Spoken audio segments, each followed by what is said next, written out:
네, 영하 5도까지 내려가면서 유난히도 춥게 느껴졌던 겨울 아침이었죠. 하지만 오늘의 코인과 함께 하시면 좀 더 따뜻한 연말이 그려질 것 같습니다. 시청자 여러분 안녕하세요. 오늘의 코인의 진행을 맡은 아나운서 장하주입니다. 이번 겨울 들어서 가장 추운 날씨를 기록했다던 12월의 셋째 주였죠. 하지만 우리 시장의 열기만큼은 너무나도 뜨겁습니다. 비트코인이 연일 신고가를 돌파해 주면서 투자자들의 마음을 설레게 했다가 오늘 장에서는 또 조정분이 나오고 있습니다. 그렇다면 오늘의 시장 분위기 간밤 미증시부터 꼼꼼하게 살펴보도록 할게요. 간밤 빅 이벤트가 하나 있었죠. 바로 연준의 금리 인하 날이었습니다. 시장의 예상대로 25bp 스몰컷을 단행했는데 문제는 내년에 있을 금리 전망이었습니다. 이 매파적인 금리 인하가 점도표가 나오면서 투심이 한껏 꺾였습니다.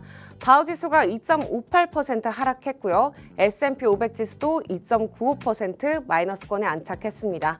그리고 나스닥 지수가 꽤나 낙폭이 깊죠. 오늘 3%대 하락불을 켰습니다.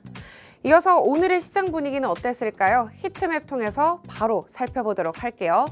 최근 고점을 높이긴 했습니다만 현재 한숨이 나오는 오늘 우리 시장 분위기죠. 전체적으로 하락하는 종목들이 너무 많이 보이고 있습니다.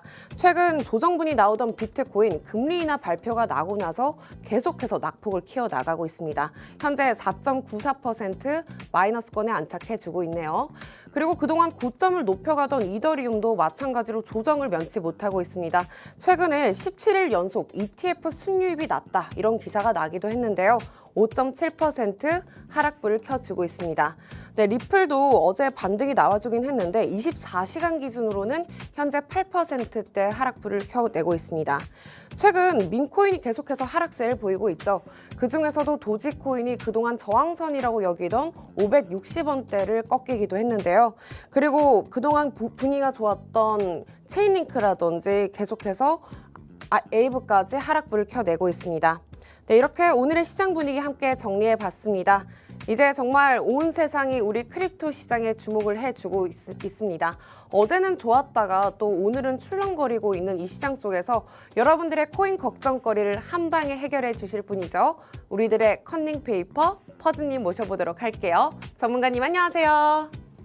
네, 안녕하세요. 퍼즈입니다. 여러분 심장이 두근두근 하시고 가슴이 철렁하신다면 제가 이제 말씀드리는 거를 잘 들어보시고 마음을 좀 다잡으셨으면 좋겠습니다. 오늘도 도움되는 자료 많이 가지고 왔으니까요.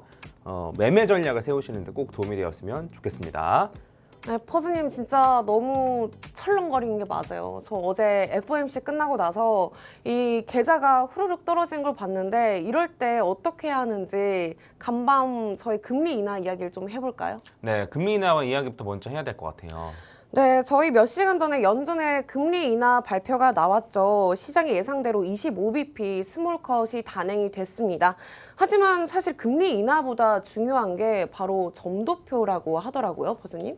네, 그 점도표가 뭐냐면 그 사람들이 점을 찍는 거예요. 근데 점을 좀 긴 시간 텀을 두고 찍는 겁니다. 그래서 뭐냐면 뭐 올해 연말에는 금리가 어떻게 될 것 같은지, 내년 연말쯤에는 금리가 어떻게 될 것 같은지, 내후년 연말에는 금리가 어떻게 될 것 같은지를 찍는 거예요. 그래서 대략적으로 어떻게 되는지를 찍는 거고, 그다음에 멀리 가면 갈수록 사실 그 연준 위원들마다 의견이 좀 많이 달라집니다. 네. 그래서 제가 이제 그 어제 문제가 됐던 그 점도표를 좀 가지고 왔는데 한번 일단 같이 볼까요? 네, 네. 제 점도표 제가 아니고 연준의 점도표를 갖고 왔는데, 그래서 이제 보시면 아시겠지만 보시는 방법은 요 아래 이제 2024년이라 써 있고 2025년이라 써 있어요. 그래서 24년에는 요렇게, 그러니까 금리 인하에 찬성한 사람들이 이렇게 많은 거죠. 그래서 이제 금리 인하가 된 게 요만큼이고, 근데 내년에 중앙값을 보면 여기란 말이에요. 중앙값이 계속 바뀝니다. 중앙값을 보면 여긴데 요 중앙값까지 금리를 한 번, 두 번 이렇게 두 번이나 하잖아요.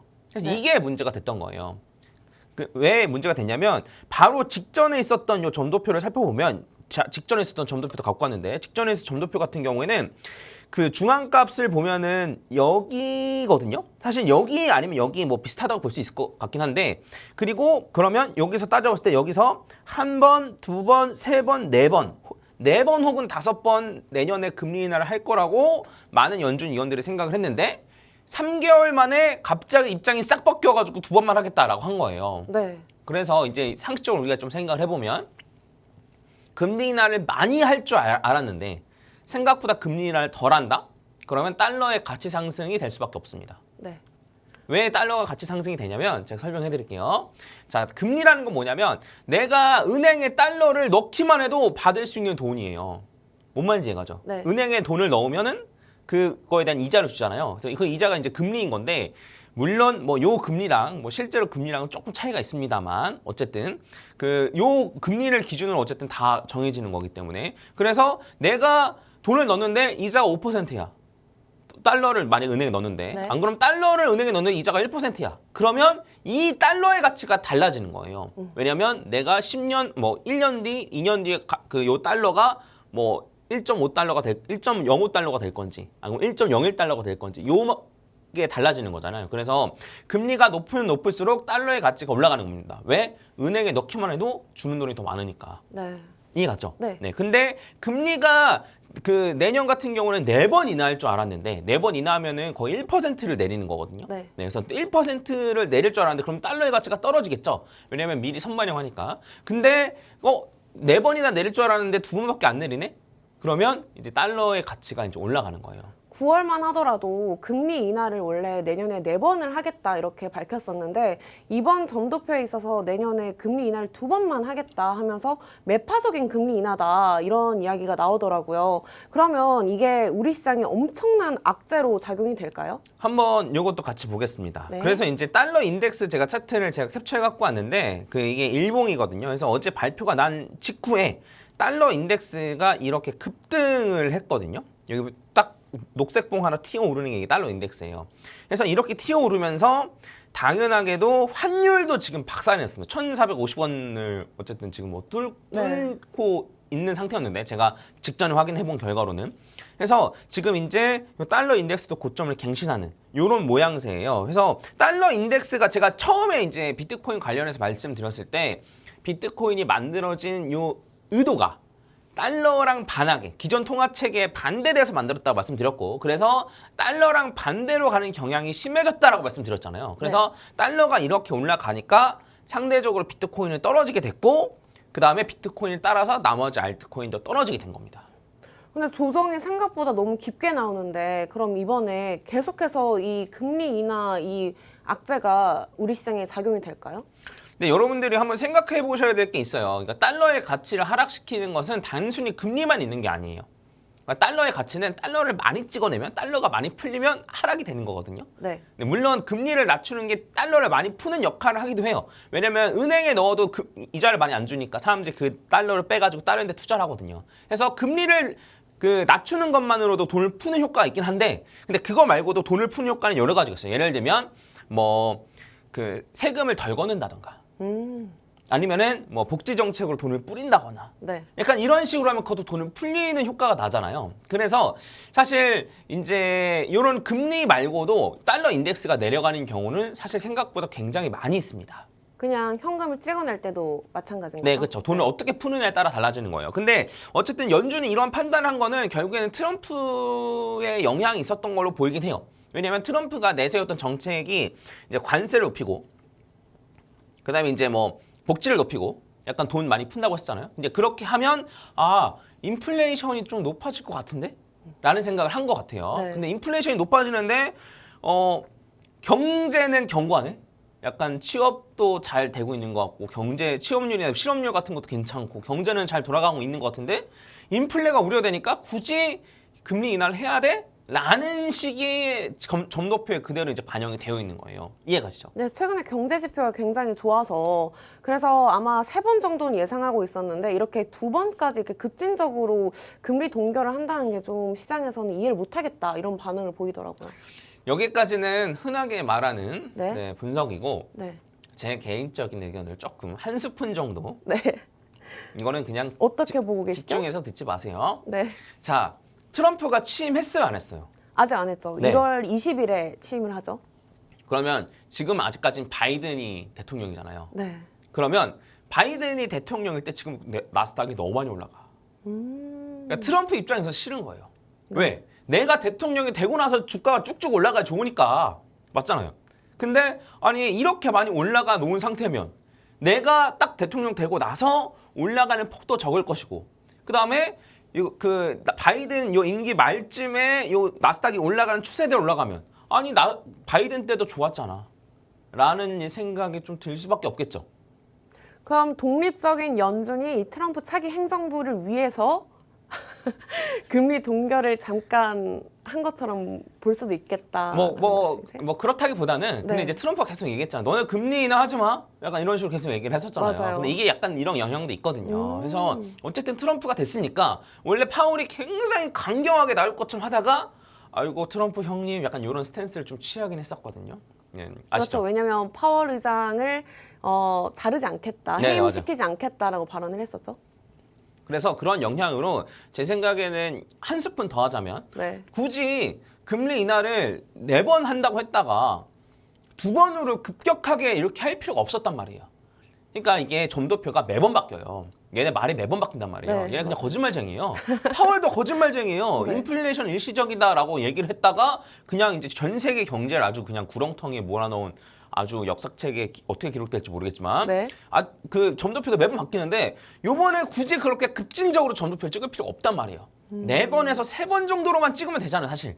충분했어요. 네. 맞아요. 근데 굳이 2번으로 찍을 필요가 없단 말이에요. 왜? 시장에 좀 충격을 줘야 되니까. 제 생각에는 조금 주가를 좀 낮춰놓고 그다음에 트럼프 딱 취임하고 나면 이제 점도 2번이 아니고 3번 정도 낮출게.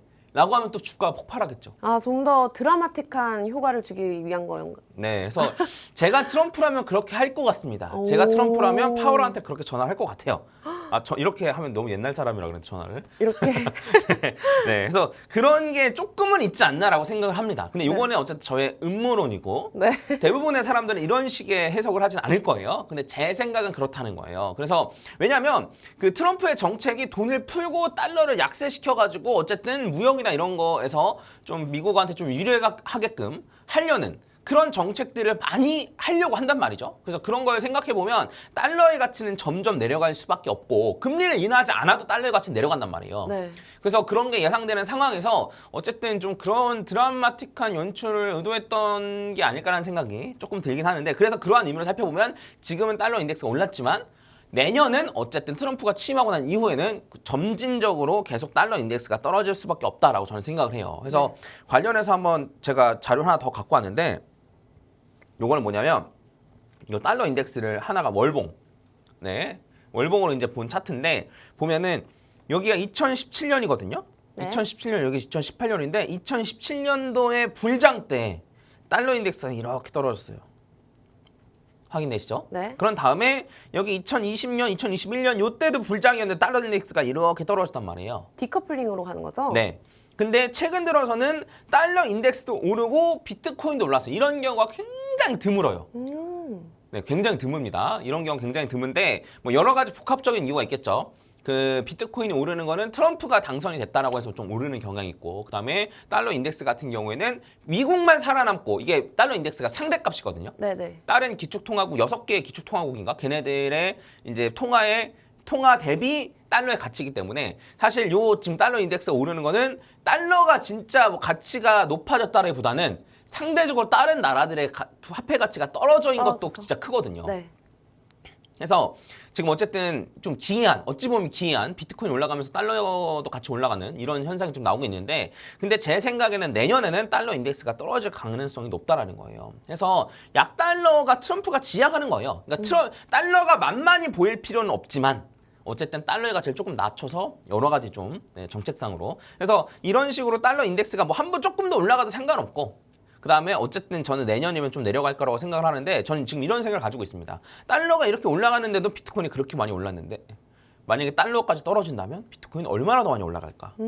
라는 생각을 하긴 해요. 그럼 오늘장의 이런 조정은 그렇게 신경을 쓰지 않아도 될까요? 저는 안 쓰고 있습니다. 네. 예, 저는 안 쓰고 있어서 어쨌든 달러랑 비트코인은 계속 반대로 가는 경향이 좀 심해지긴 하니까 이런 거에 대해서 좀 참고를 좀 하셨으면 좋겠습니다. 그래서 달러가 어떤 식으로 움직일 것인가, 트럼프의 정책이 어떻게 갈 것인가 해서 여러모로 비트코인 현물 ETF도 그렇고 기업들이 비트코인을 사는 것도 그렇고 여러모로 방향성은 한 곳을 가리키고 있어요. 내년이 불장이다. 내년에도 불장이다를 가리키고 있어요. 그래서 요거를 좀 염두에 두시고 이런 펀더멘탈에 대한 요 이해가 확실하게 되어 있다면 네. 떨어지면 뭐 해야 되죠? 사야죠. 네, 이렇게 되는 거예요. 안 그러면 내가 현금이 없어. 그럼 떨어져도 기다려야죠. 네, 기다려야죠. 네, 물론 추세가 꺾이면 조금 팔거나 해야 되긴 하는데 네. 근데 추세가 꺾였다라고 보기에는 제가 이제 비트코인 차트를 잠깐 이제 보여드리면은 네. 자 이게 일봉인데 주봉으로 한번 보겠습니다. 자 어때요? 비트코인 추세가 좀 꺾인 것처럼 보이나요? 아직이요. 네, 제 생각도 그렇습니다. 아니면 뭐 월봉으로 보면 어때요? 비트코인 추세가 좀 꺾인 것처럼 보이나요? 전혀요. 네, 제 생각도 그렇습니다. 그래서 제 기준에는 추세가 아직 꺾이지 않았어요. 물론 추세가 꺾이면 저도 좀 안내를 드릴 거예요. 제 기준에 추세가 좀 꺾여서 저는 일정 부분 현금했습니다. 이런 식으로 안내를 드릴 것 같긴 한데 제 기준에는 아직도 추세가 꺾이지 않았습니다. 그래서 이러한 부분 참고해 주시고 기왕 한 거 비트 분석을 조금만 할까요? 네. 네. 너무 좋아요. 순서를 생각한 건 아닌데 제가 이제 요 일봉 요 볼린저 밴드 요 중심선 이게 30일 이동 평균선입니다. 20일이 기본 세팅인데 전 30일을 바꿨었어요. 요 중심선에서 지금 계속 지지를 받고 올라가다가 요 상단선을 터치하고 지금 떨어지고 있죠. 네. 근데 떨어져도 사실 중심선에서 지지받을 가능성이 좀 높다고 보고 있어요. 일단은. 근데 뚫려도 저는 상관없다고 보는 입장이에요. 왜냐? 상승장에서는 이런 식으로 볼린저 밴드 중심선을 뚫려도 하단선 터치해서 바로 V자를 올리거나 하단선까지 가지도 않고 V자를 올리거나 약간 이런 식이거든요. 물론 중심선에서 지지받고 올라가는 게 제일 베스트지만 하다못해 뚫린다 하더라도 저는 어쨌든 하단선에서 지지받고 올라갈 가능성이 높다. 중심선 같은 경우에는 지금 가격이 한 98,000달러, 99,000달러 정도고 하단선 같은 경우에는 한 92,000달러 정도입니다. 그래서 한 99,000달러 정도에서 지지받으면 베스트겠지만 뚫린다 하더라도 한 92,000달러, 3,000달러 정도까지는 에서는 지지받고 올라갈 가능성이 높다. 그런데 비트코인 낙폭과 또 알트코인 낙폭을 비교해보면 알트코인이 너무 심하게 빠지니까 이럴 때는 알트코인 다른 코인들이 너무 많이 빠지게 되잖아요. 그것도 그냥 좀 기다리면 될까요? 알트코인을 왜 사셨죠? 많은 상승을 기대하고 사신 거 아닙니까? 맞습니다. 하이 리스크 하이 리턴이니까 네. 본인이 감내하셔야죠. 아. 라고 말하면 좀 너무 야박한가요? 네, 그래서 제가 사실 비트코인 위주로 좀 추천을 드리는 거예요. 초보이신 분들 같은 경우에는. 네네. 이런 변동성을 견디기 어려우신 분들은 그래도 비트코인 하는 게 낫다. 왜냐? 떨어져도 내가 심적으로 안정을 찾기 쉬우니까. 네, 이런 말씀 드렸던 거고 그 다음에 추가로 말씀드린 거는 초보분들은 그래서 적립식 매수를 하면 좋겠다. 왜? 떨어지면은 아래에서 더 많이 살 수 있으니까.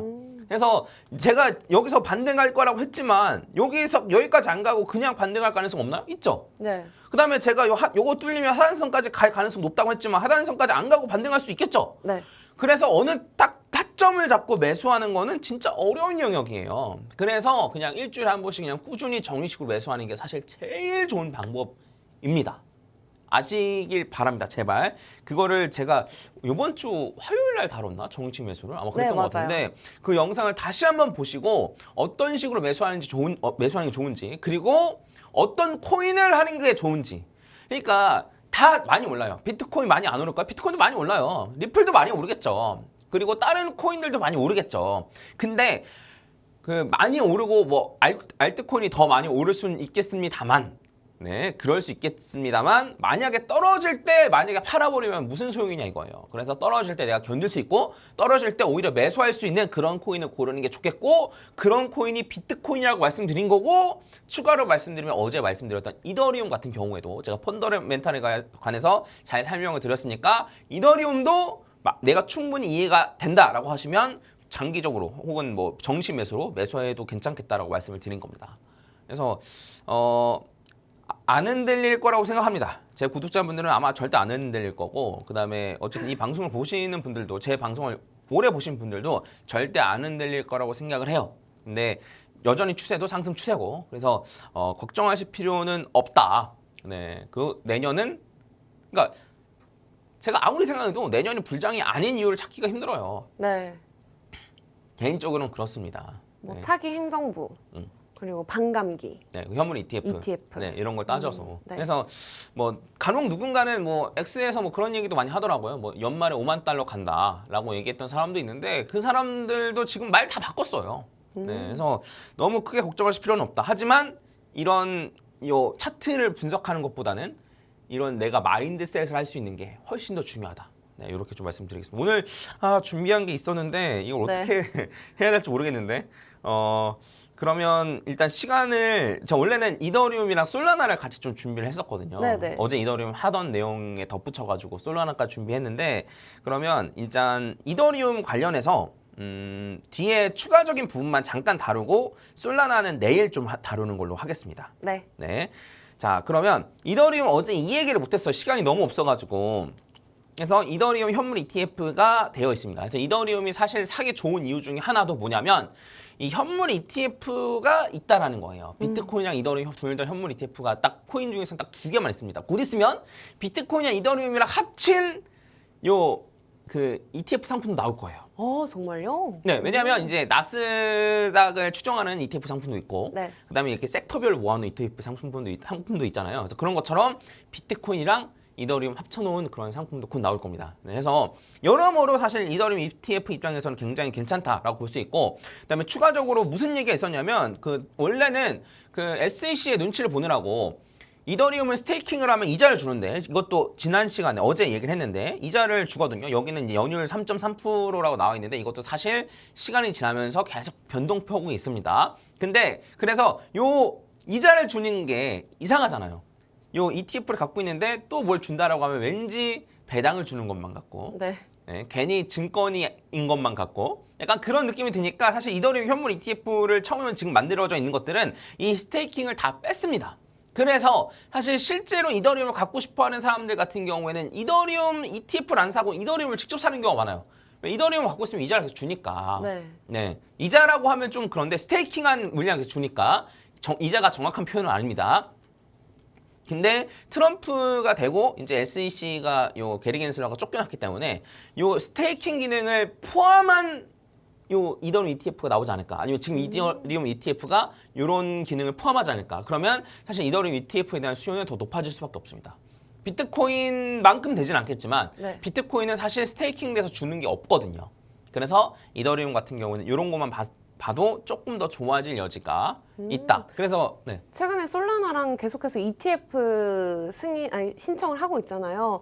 혹시 그 다음 ETF가 어떤 종목이 될 것 같다 이런 생각은 해보신 적 있으세요? 그 얘기를 오늘 하려고 그랬는데. 진짜요? 네, 해서 요 바로 옆에 있는 솔라나에 대한 얘기를 하려고 그랬어요. 네. 그래서 오늘 얘기할 내용은 솔라나인데 그냥 예고편처럼 잠깐만 얘기하면 네. 솔라나 같은 경우에는 연 이율이 더 높아요. 스테이킹하면. 그리고 그 현물 ETF도 이미 신청을 좀 해놨고 그리고 그 다음에 이제 만약에 ETF가 만들어진다라고 하면 아마 솔라나 아니면 리플이 될 가능성이 높지 않을까 싶습니다. 그리고 제가 이제 어제 얘기했듯이 이더리움에 비해서 속도가 압도적으로 빠르고 수수료가 압도적으로 낮기 때문에 요 솔라나 같은 경우에도 상당히 괜찮은 코인이라고 할 수 있고 시총이 이만큼 많이 올라와 있는 거예요. 네. 그래서 이제 솔라나의 장점에 대해서 뭐 시간 되는 데까지는 못할 것 같고 여러 가지 좀 얘기를 할 필요가 있긴 한데 내일은 어떤 걸 좀 말씀드릴 거냐면 왜 2023년에 솔라나가 많이 올랐는지 그리고 최근 들어 가격이 조금 부진하거든요. 네. 그건 왜 그랬는지 너무 많이 올라서 그런 거 아니에요? 추가적으로 조금 더 약간 네. 히스토리가 있는데 그리고 솔라나의 치명적인 단점은 뭔지 그럼에도 불구하고 솔라나를 왜 추천하는지 이런 거에 대해서 내일 다뤄드리도록 하겠습니다. 솔라나가 시가총액이 너무 높잖아요, 그렇죠? 네, 그쵸? 네, 그러면 내일 한번 더 자세한 이야기 해볼게요. 네. 네, 오늘 저희가 금리 인하를 나고 나서 우리 현 시장 지금 조정을 받고 있긴 하지만 추세가 아직 꺾이지 않았다. 이 시장에 대한 믿음을 가지면 좋겠다라고 퍼즈님께서 분석을 해주셨습니다. 아울러 아쉽게도 오늘의 코인은 여기까지입니다. 저희가 더 내일은 이 솔라나 생태계에 대해서 더 자세하게 짚어드리도록 하겠습니다. 아울러 본 방송에서 제공되는 정보는 투자 판단을 위한 제안일 뿐 해당 종목의 가치, 상승 하락은 보장하지 않는다는 점 참고 부탁드립니다. 오늘의 코인 시청해주신 여러분, 오늘도 고맙습니다.